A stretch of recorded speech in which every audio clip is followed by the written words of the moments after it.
Tonight, a Broome tradie faces trial, arguing he was within his rights to cable tie trespassing children the moment police answered his 000 call.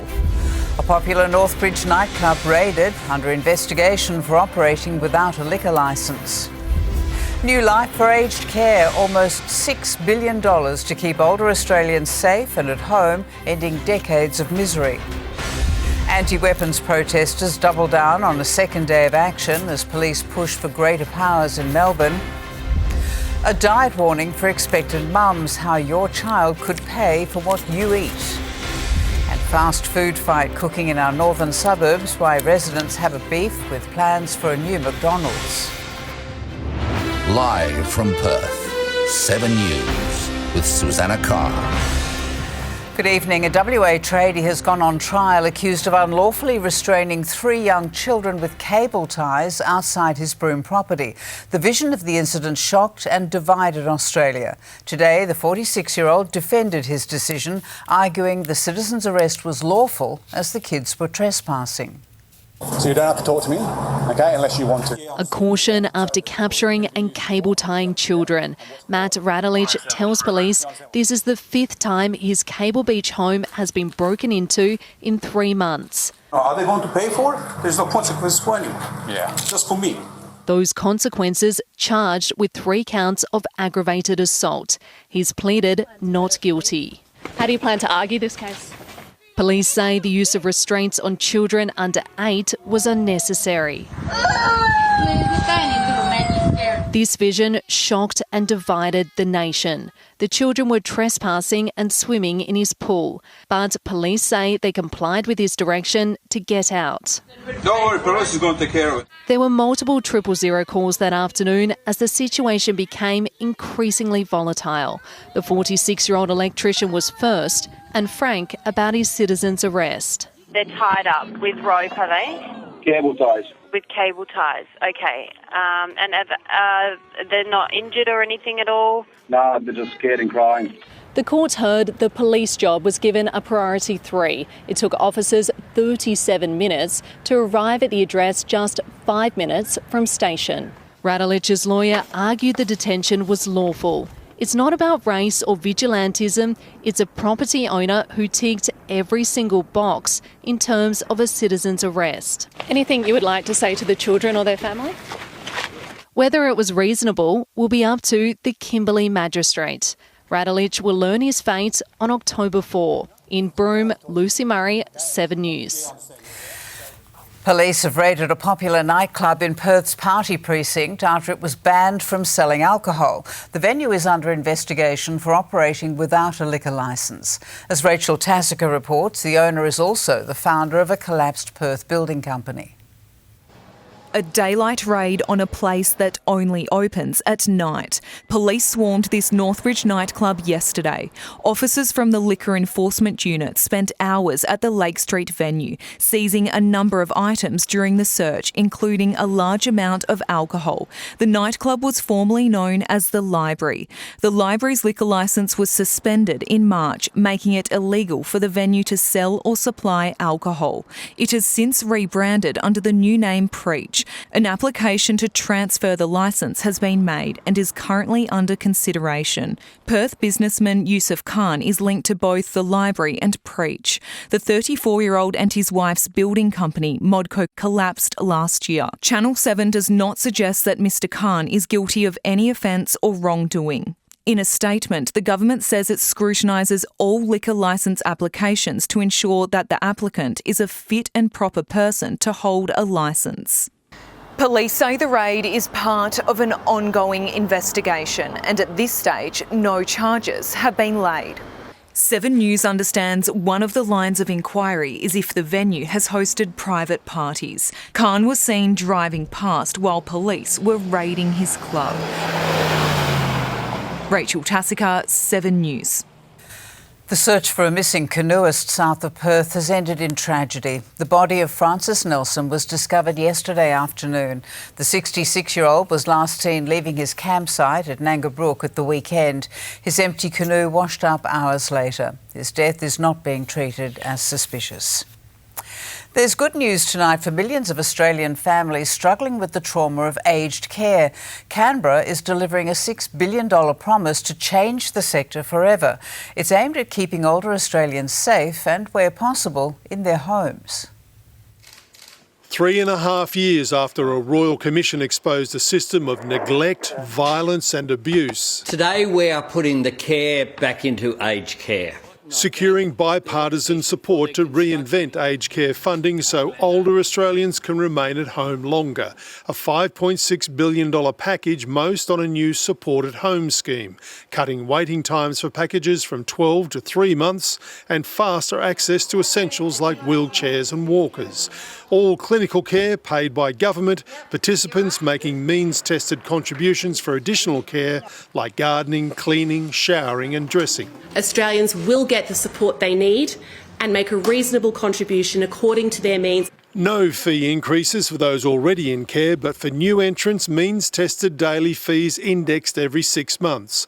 Maximum refundable accommodation deposits climbing to $750,000, with a new 2% levy deducted for up to 5 years going to the provider, cutting inheritances by up to $75,000. This is about better care for more people in a more sustainable way. That's the policy. The politics, the coalition's making clear it is supporting the package, but it's not sharing ownership. This is the government's bill, this is the government's reform. Residential home operators welcoming funding certainty. We're over the moon. We'll give investors more confidence to start investing. We need another 200,000 beds over the next 20 years. We're not building a single one at the moment. Hoping an age-old problem will soon be fixed. Mark Riley, 7 News. A bit of debate in Parliament about a new Perth primary school got very personal and a bit bizarre today. A WA Liberal MP has been likened to Donald Trump for his comments about the school, while Perth's Lord Mayor Basil Zempilas has been described as a B-grade TV personality. Jeff Parry explains. The new East Perth Primary School is a done deal, but not everyone is on board. The Liberals' David Honey sparking howls of derision for suggesting students would suffer vitamin D deficiency. And an absence of enough vitamin D is primarily correlated with children not spending enough time in the sun. It's almost Trump-like, isn't it? You know, the dogs and cats will be eaten. They're eating the dogs, the people that came in, they're eating the cats. Nationals MP Peter Rundle warned that people living in apartments would overlook the school. Is it people perving? Is it people looking? What's your concern about apartments looking over a school? Then the government rounded on Lord Mayor Basil Zempilas, who says the lack of compensation for the city is a steal, not a deal. He's a phony. Oh, come on. He's a fraud. Mr Zempilas is a B-grade Perth TV personality cosplaying as a politician. The government says Mr Zempilas supported the school until he became the Liberal candidate for Churchlands. They just make things up. They know full well that I stood there with them and said, if the deal stacks up, we will support it at the City of Perth. Fair or unfair, the government will get its way, it has the numbers and will resume control of the land under the terms and conditions it says are appropriate. And this about the opposition's argument. Absolute bollocks. Jeff Parry, 7 News. Tonight, the Liberal leader and the candidate for Churchlands are holding a town hall meeting in Floreat where there's another fight brewing. Reporter James Carmody is there. And James, it's residential developments in the spotlight. It's proposals for high-rise apartment buildings in the western suburbs, Sue, namely the planned 20-storey project at the former Ocean Village shopping centre site that has some people here upset, arguing that it will be too big and will ruin the area. But the developer Blackburn says that most of the community welcome the project and that it will revitalise a previously derelict area and provide housing options. There's a desperate shortage of larger high-end apartments for local baby boomer empty nesters in the area. We will be listening to a range of different views.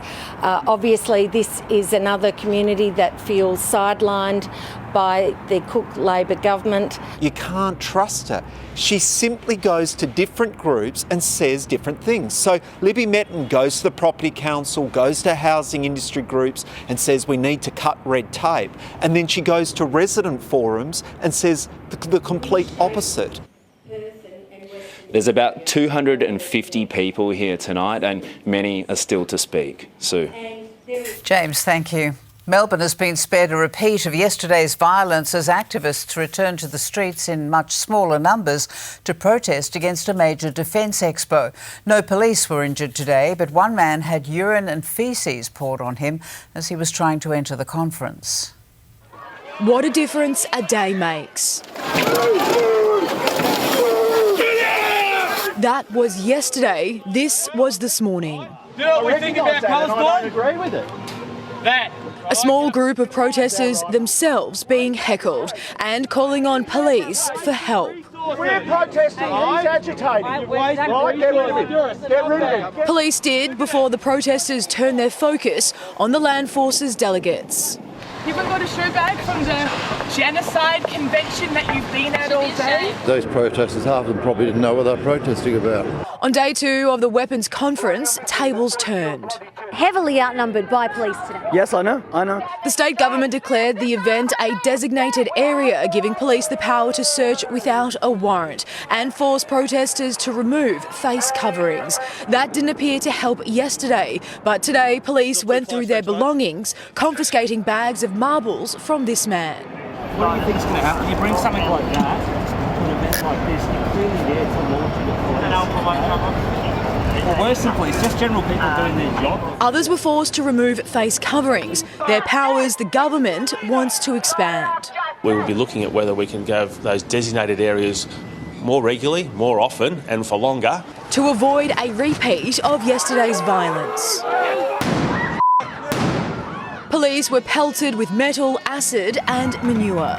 It's appalling. They should be charged for what they've done. Put the mess down there and what the poor horses and the poor police had to put up with. Disgusting. Cassie Zervos, 7 News.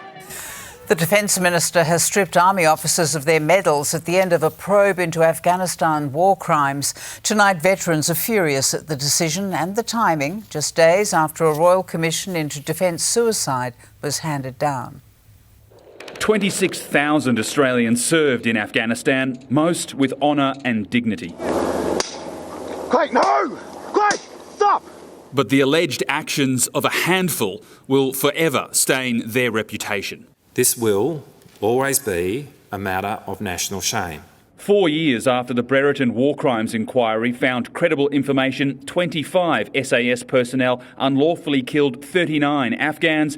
Up to 10 current and former soldiers have had their Distinguished Service Medals stripped. Our soldiers are capable of great courage and bravery under fire. It has also shown that we can do great wrong on the battlefield. But those punished aren't the ones who pulled the trigger. Accountability falling to their commanders. It's an outrageous decision on the basis of allegations yet to be proven in a due process. The timing of that decision also under fire, just 3 days after the Royal Commission into Defence suicide was handed down. How insensitive. How bloody insensitive. Questions too about why former Chief of Defence Angus Campbell, who served as Middle East Commander, will keep his Distinguished Service Cross. I believe that our troops were let down by a lack of moral courage that went up the chain of command. So far, only one charge has come from the War Crimes Inquiry, but the government expects more prosecutions will follow, but warns they'll be slow, worked up over the next decade. The long shadow of Afghanistan will continue to shape the context for our army for some years to come. Rob Scott, 7 News. They'd never actually met until yesterday. Now Donald Trump and Kamala Harris have shaken hands twice in 2 days. After yesterday's rollercoaster debate, they were together again as America marked the anniversary of 9/11. 23 years on, the horror of 9/11 prompting reflection and at least a brief reprieve in political hostilities. Rivals with a handshake and small talk just hours after their brutal debate stage face-off. A day on, the result was still being spun and the fact-checking continued. They're eating the dogs, the people that came in. They're eating the cats. Wrong according to the city. It is disappointing that some of the narrative surrounding our city has been skewed by misinformation. And this is so outrageous and outlandish. Taylor Swift's election arrival has already hit hard. Taylor Swift endorsed Madam VP Kamala Harris. More than 300,000 voters clicked her link to register to vote. The signature friendship bracelet, Harris merchandise, also selling out. The Vice President says she's ready for round two. Donald Trump, well, he's not so keen. And that's despite key allies urging the former president to pull the gloves back on and this time not let Harris under his skin. In Pennsylvania, David Woywood, 7 News. The boss of Channel 9, Mike Sneesby, has stepped down after the worst year in the company's history. It sacked staff, hemorrhaged money and has seen its share price tank. And a report into allegations of sexual harassment and bullying in its newsrooms is just weeks away. Not quite 9 lives, but Nine's CEO survived a series of scandals until today. They get turned over pretty quickly if things just go a little bit pear-shaped, and they certainly did for him. It started with a May mutiny, staff livid over the botched dismissal of former news boss Darren Wick. What have you got to say to the women who've made allegations against you? Prompting an investigation into his behaviour, payout and a company cover-up of both. You have to be the leader in an organisation and you have to take accountability. Don't. A month later, Nine's chairman knocked over a journalist, then fell on his sword. You've just assaulted me. The pain spread to Paris, publishing staff striking on the eve of the Olympics after 200 of their colleagues were laid off. Is it inappropriate this staying in a boutique hotel when you've just sacked staff? There were calls then for Mike Sneesby to pass the torch. The board would have been very conscious of just the never-ending negative media coverage. Sneesby announcing his resignation this morning, a day after staff were told the report into bullying and harassment will be handed down within weeks. The announcement comes as Nine's share price hits a 3.5-year low. It's down 57% on Sneesby's watch. Nine's market value has nosedived by more than a third since the start of the year, with net profit slashed by almost a quarter. It's a huge challenge for the incoming CEO. They're going to have to essentially turn around a freight train. Amelia Brace, 7 News. Sam Jolly joins us now. How hot did it get today, Sam? Well, Sue, we just had our warmest day in more than 4 months and it was just lovely. Blue skies, a top of almost 27 degrees. That was at 2:30 this afternoon. It's still 24 degrees at the moment.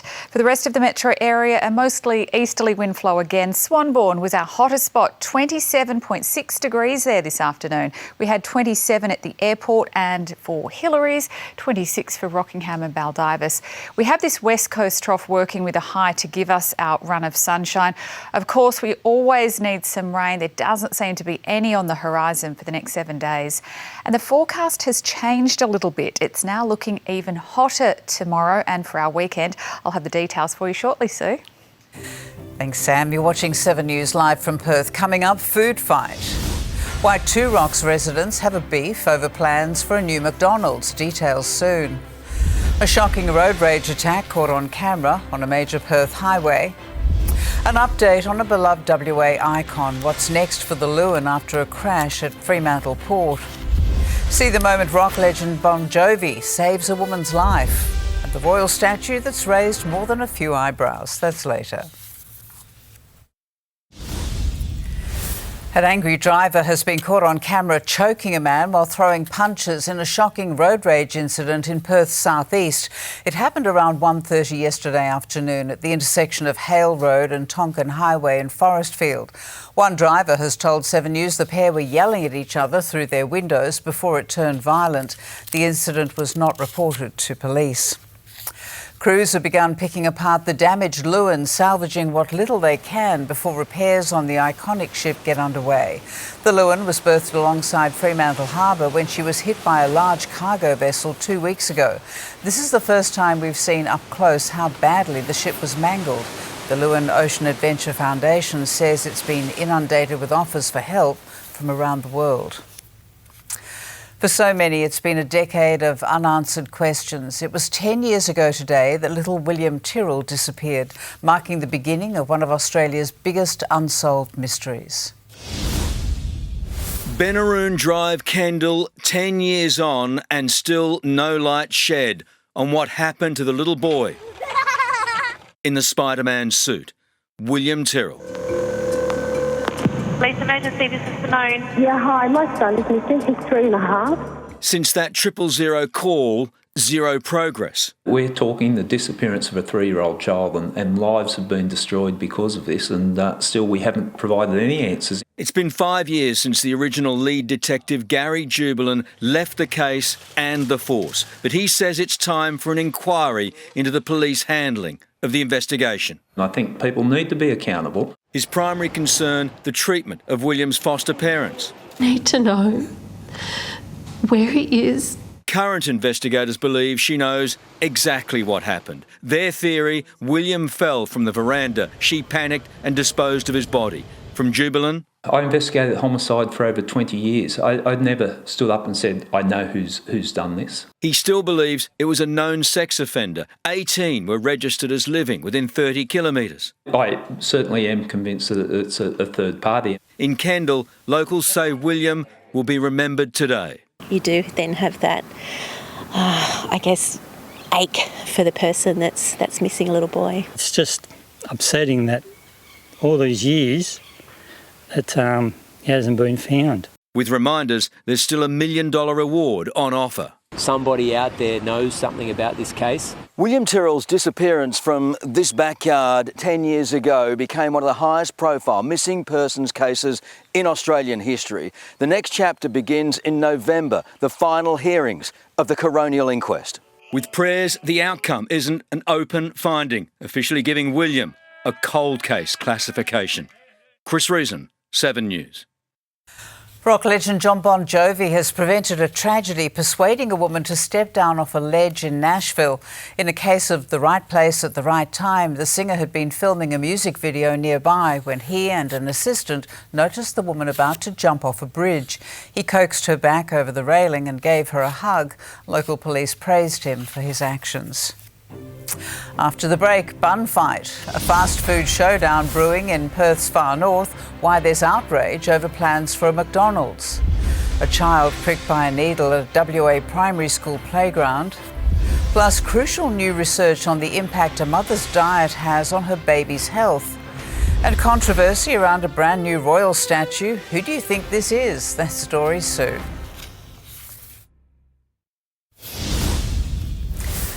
Residents in our northern suburbs are tonight taking on big business. Two Rocks locals are fighting against a McDonald's restaurant in the heart of their suburb. It was approved last night to be built next door to the iconic King Neptune statue and just 50 metres from the beach. The first thing you see entering Two Rocks is about to change. King Neptune and his trident replaced with the golden arches. Locals seeing red. Overwhelmingly not in support of this, and it's just been completely disregarded. So we just feel really disheartened, let down. It was given the tick from the City of Wanneroo and last night by the state's planning department. A spokesperson told 7 News the decision considered all aspects, including submissions received through public consultation. The petition was within less than 7 days. We had over 800, I think, signatures by the end of it. Littering, noise, smell, light pollution among the concerns. This family's coastal scenery set to become a view of the 24-hour restaurant. The biggest worry, the location, a thoroughfare for school kids. They love the park. There's a library around the corner too, a skate park just past the trees as well. It's very well used. Well, he once watched over the old marine park, but now King Neptune's reign will include the new site of the Macca's, just 150 metres away from the iconic statue and just around the corner from the marina, which means a bad day's fishing could be a good day to cop a filet-o-fish. It will save locals an 8-minute drive to the nearest Macca's in Yanchep. Between here and even Clarkson, in that strip, there's about 8 McDonald's. A community not loving it. Lockie Burns, 7 News. An 8-year-old girl has been pricked with a needle she found in her primary school playground. It happened at Roebuck Primary School in Broome on Tuesday. The girl picked up the needle she found on the ground and was jabbed. Parents received a note telling them a needle and syringe had been discovered by students. Residents say they're noticing an alarming rate of needles being discarded across the tourist town. The Hunter Valley bus crash driver may finally be behind bars, but for his victims' families and survivors, the fight for justice is far from over. They're now suing the New South Wales government, claiming it's also to blame for the deaths of 10 people. A week after burying his son Zach,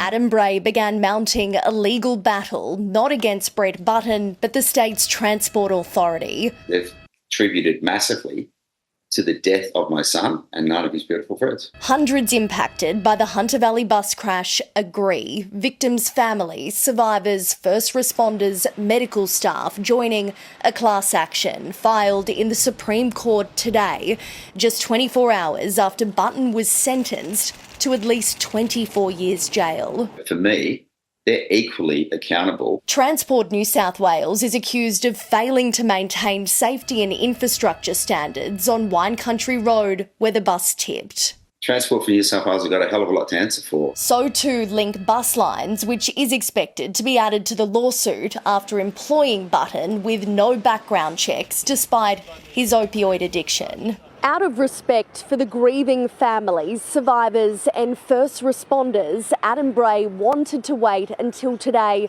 to launch this class action. He says the lawsuit isn't about vengeance, it's about ensuring what happened to his son and 9 other victims never happens again. Annie Puller, 7 News.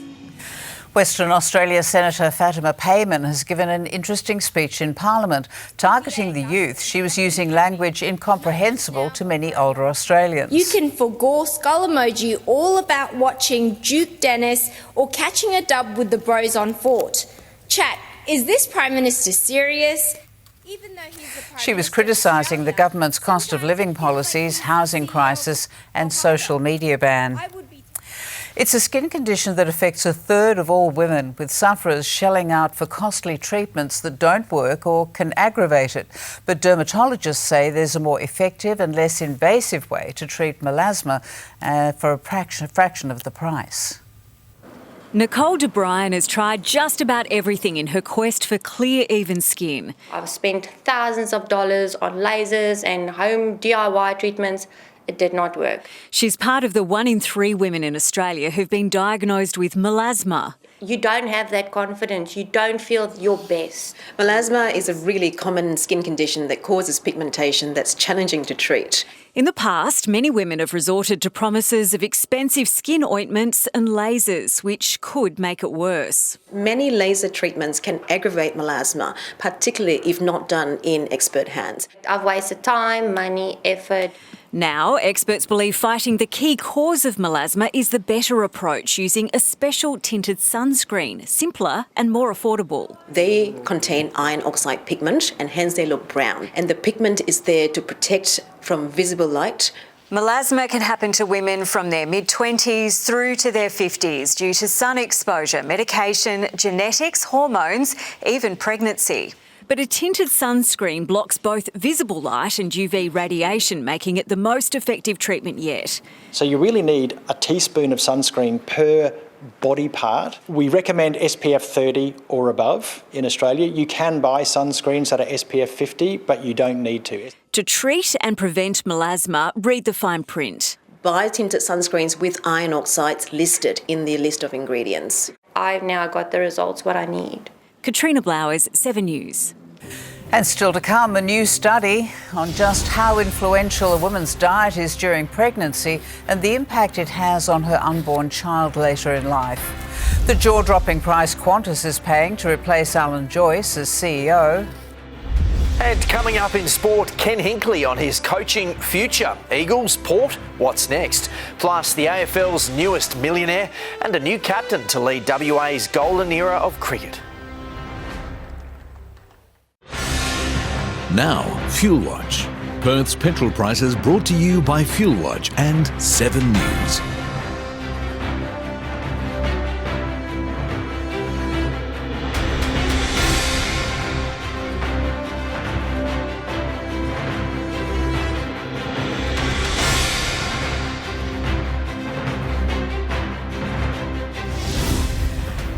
Taking a look at finance now, and the market soared to an 8-day high, adding 87 points. Mineral stocks proved a key player, Pilbara soaring by 8%.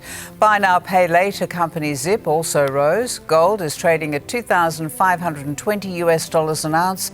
A tonne of iron ore is up to $92.48 US. 1 Australian dollar is currently buying 66 US cents and 51 British pence. There's long been an emphasis on pregnancy and diet. What a mum eats, her baby does too. And tonight there's new evidence fatty foods can start lifelong heart problems for babies while they're still in the womb. It's naturally a time of high excitement and sometimes high anxiety, and now a natural diet has never been more important. It's about the diet that's being consumed. So it's the high-fat, high-sugar diet that has been associated with these changes in markers in the heart. Australian scientists analysed samples from the fetuses of pregnant baboons. Some were fed high-fat, high-energy foods as part of a research project in the US. Others had a controlled diet. They found the babies of the unhealthy group had lower than normal levels of a critical thyroid hormone, which disrupts cardiac development. It really does negatively impact the developing heart, and it can increase the risk of cardiovascular disease in later life. The diet also increased the chance of the baby becoming insulin resistant, potentially triggering diabetes as an adult. What's worse, the heart can't repair itself after birth, so even if the child adopts a healthy lifestyle, the damage has already been done. This research really supports the fact that a healthy diet for women before they get pregnant and during pregnancy is important. Researchers stress, though, this isn't about instilling fear, rather encouraging everything in moderation, with mothers allowed to enjoy the occasional treat. Amber Laidler, 7 News. It's been revealed former Qantas CEO Alan Joyce pocketed another $3.4 million in his last 2 months in the job. It means Joyce departed with over $18 million in base pay and bonuses, but he left behind a string of scandals and a damning government review. When Vanessa Hudson replaced him, she was handed a 26% pay cut by the Qantas board. Street racing is back in Perth after a 3-year hiatus. The Tarmac West competition kicked off today in the city. Over the next 4 days, 50 rally cars will race through 250 kilometres of closed-off suburb roads. More than 100 hot rods, street machines and exotic supercars will be on display at Langley Park on Sunday. Ryan's got sport now, and just 5 games left. The season's nearly over, Ryan. That's incredible, isn't it, Sue? And after this weekend, 2 more teams will exit the premiership race. We'll head inside the finals camps after the break. Plus, $1 Million Mac, the young son, now the AFL's richest. And the Wacker launches into the season with a new skipper. Port Adelaide coach Ken Hinkley says he's not going anywhere, despite predictions a loss on Friday night will be the end of his time at the Power. He's also been linked to the vacant West Coast Eagles job. I'm not going to be a smart ass here in any way, shape or form, but I'm contracted. That's what the board have told me all the way through. They've shown me great support the entire journey. I trust that that'll always be the same. Hinkley also had a message for any Hawthorn players thinking of testing out the sore ribs of Zach Butters. I say go for it. Unlike some people, Zach's a tough player, really tough player. He won't take a step backwards. Key forward Todd Marshall comes into the side to take on the Hawks. Giants coach Adam Kingsley ordered a brief media blackout at training this morning ahead of their semi-final clash against the Brisbane Lions on Saturday night. Cameras on this next drill, please. Yep. Sure, mate. I just think we were trying a few things that I didn't really want to make sure, didn't get out. I'm not going to tell you what they were either before you ask. The winner on Saturday night will take on Geelong in a prelim final. Tagger Toby Bedford returns for GWS. Mac Andrews' new deal at Gold Coast will see him become the highest paid player in AFL history, up to 9 years and $12 million. Pretty surreal to know that I'll be getting to play for at least another 5 years, if not 10. It was a pretty easy decision in the end. I never really wanted to go back to Melbourne. And Brisbane midfielder Jared Lyons has announced he'll retire at the end of the season. Lyons has played 194 games and polled 60 Brownlow votes. Eagles great Ben Cousins has declared Jack Ginnivan has given Port Adelaide unnecessary ammunition for tomorrow night's elimination semi-final. Here's Ben with Barra. Thanks, Rhino. Well, Ben, let's go straight to the first semi-final. Of course, it's Port Adelaide at home, so they're hosting Hawthorn. Incredible form on the weekend. Do you think the Hawks can do it again? Well, it is getting exciting. Couldn't be more impressed with Hawthorn from last weekend. Port Adelaide, quite the opposite. They'd be really disappointed with an 84-point loss to Geelong at home. I was finding it very hard to find a way for Port Adelaide to get up and win until I heard Jack Ginnivan come out and say, I'll see Brodie Grundy in 14 days' time. Call me a touch superstitious, but gee, I would be a fraction nervous now. So it's going to be interesting to see how that plays out. He's given them some ammo, there's no doubt about it. So you're thinking, despite all that, you think the Hawks will probably win. That means they go out in straight sets Port Adelaide, which puts Ken Hinkley under a lot of pressure. If he was to actually fall on his sword or lose his job, would you call him if you were West Coast? Oh, I think West Coast will explore all the possibilities. Ken Hinkley is a successful, proven coach, developed Port Adelaide. They've consistently played finals. I think it'd be crazy not to at least sound him out. Well said, Benny. And, of course, the other final is the Giants at home against the Brisbane Lions. I'm finding this a hard one to work out how good the Lions can be there. How good with Carlton? Are you the same? Yes, well, Brisbane, played really well. Not sure what to make of Carlton's performance, but they go into the game, in good form. They'll be confident. GWS, I thought they were really unlucky not to win the game. I don't think they lost any admirers from their performance last week. I think if they can continue their form on, I see a world where they could meet potentially Sydney in the grand final. And that game isn't played at the SCG, it's played at the MCG. So I'm not sure who'd be favourite if that was the case. Thanks, guys. WA Cricket's dominant era won't be ending anytime soon, with loaded playing squads for this season and brand new facilities on the way. This morning, a new skipper was confirmed for the men's team. You could say Sam Whiteman's been handed the keys to the Ferrari. The group's highly motivated. Success is so addictive, and we know it's not going to last forever, so try and make the most of it while we can. Whiteman now the red ball captain, chasing what most think is impossible, the quadruple double. 4 Shield and Marsh Cup titles in a row. Had their 3rd Shield title in a row. And he takes the keys to the prancing horse from the great Mitch Marsh, who bowed out as skipper with a prank. Everyone in the change rooms, and Mitch said, come tomorrow, I'm going to announce my retirement, and then fell silent for a sec, and then he cracked up in laughter and handed the reins over to me. WA with an embarrassment of riches, plus now 3 of the fastest bowlers in the country. The wild thing, Lance Morris, Jai Richardson and newbie Marley Beardman. But our women's team has suffered a bit of a blow. Piper Cleary's damaged knee will sideline her for the season. Yeah, there's no denying that it's a massive blow for us, not only on the field but off the field as well. She's a real leader of the group and for me as well, like my right-hand man. The Wacker with so many firsts, their new CEO is an Englishman. I think I'm the first POM to be in charge of WA cricket. For some that might be a bit of a challenge, I might get sledged for that. But for me it's so exciting. I can't believe I'm in this position actually. Adrian Barrage, 7 News. And Tim David followed a duck with a piece of outfield magic in Australia's T20 series opener against England. Oh my goodness me! Wow! What an extraordinary catch. He had to make up so much ground. Oh, just in! Just stayed in!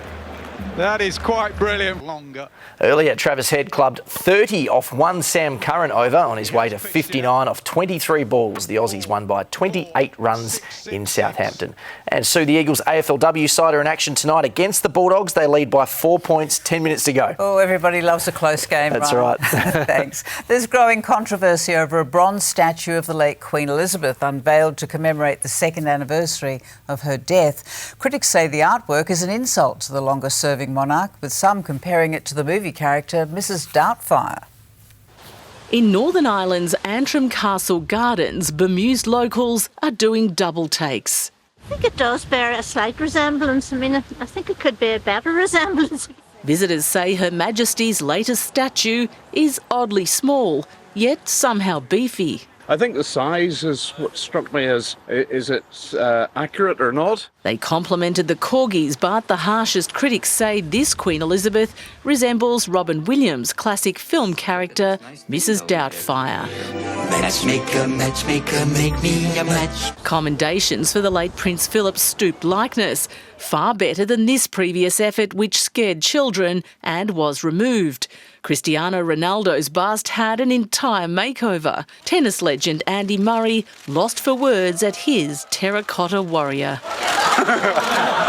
Lucille Ball fans were horrified at this attempt, and the world gasped at Kate Moss, Colin Firth as Mr. Darcy, and Melania Trump. So bad it was torched, but replaced with a fireproof version. By comparison, the Queen's controversial effigy is a winner. Jackie Quist, 7 News. Sam Jolly's back with the weather. We've got more of the same tomorrow, Sam. Yeah, how good is it? So today was 6 degrees hotter than average. Tomorrow is now looking even warmer. I'll have your forecast next.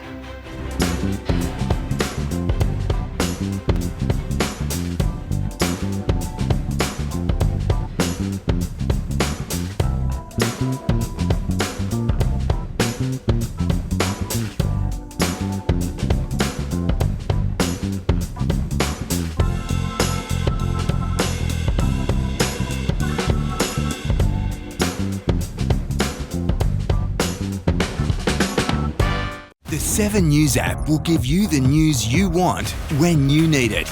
Delivered to you every minute of every day. And it's all for free, including breaking news alerts. Download the 7 News app now. Welcome back. We just had our hottest day in more than 4 months. Blue skies and a top of almost 27 degrees at 2:30 this afternoon. The overnight low was 12. Right now it is still 21 degrees and the winds are light and from the east-southeast. For the rest of the metro area, a mostly easterly wind flow again today. Swanbourne was our hottest spot. 27.6 degrees there this afternoon. We had 27 at the airport.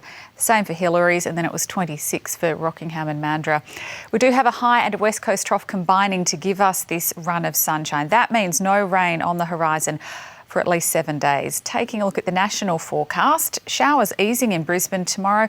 We've got 19 degrees in Sydney, morning frost for Canberra and a partly cloudy 18 in Adelaide. And across WA tomorrow, a mostly sunny 37 for Kununurra, wind easing in Port Hedland, sunny and 26 in Kalgoorlie, and it's looking mostly warm and sunny across the southwest. So we're getting down to 14 tonight before a hot and sunny top of 28 tomorrow. For the weekend, sunny and 27 on Saturday and sunny and 25 on Sunday. 25 the top for Monday and Tuesday as well. It is cooling to a partly cloudy 21 on Wednesday and then sunny and 20 next Thursday.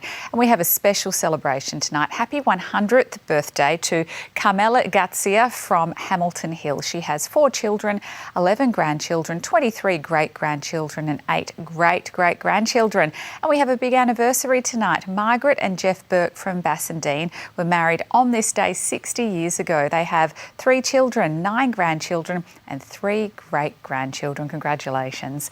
Now for tonight's winning Powerball numbers. They are 24, 32, 9, 12, 22, 31, 34. That Powerball is 10. That's 24, 32, 9, 12, 22, 31, 34. The Powerball is 10. Now here's Mark Lecrae with your boating and fishing. Well, it's a great time of year to be around the water and plenty of our viewers have been getting amongst it. Let's check it out.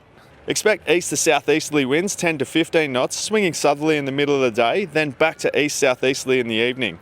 Seas below a metre and a southwesterly swell 1.5 to 2 metres. The high tide at Hillary's is at 4:17 a.m, the lows at 10 to 3 in the afternoon. Time's fairly similar over at Rotto. If you're keen on a surf, tomorrow's looking pretty good. Go early morning or late arvo when there's more east in the wind. The beach breaks at Cottesloe, Scarborough and Trigg will have some fun ones. If you're wetting a line, the lower reaches of the Swan Rivers fish well for bream anglers. Some thick sand whiting continue to be caught just off City Beach in 10 metres of water, and it's a good time to start preparing for demersal fishing as the fishery opens up again next week. Make sure you check the DPIRD website to get all the info around the season's exact dates.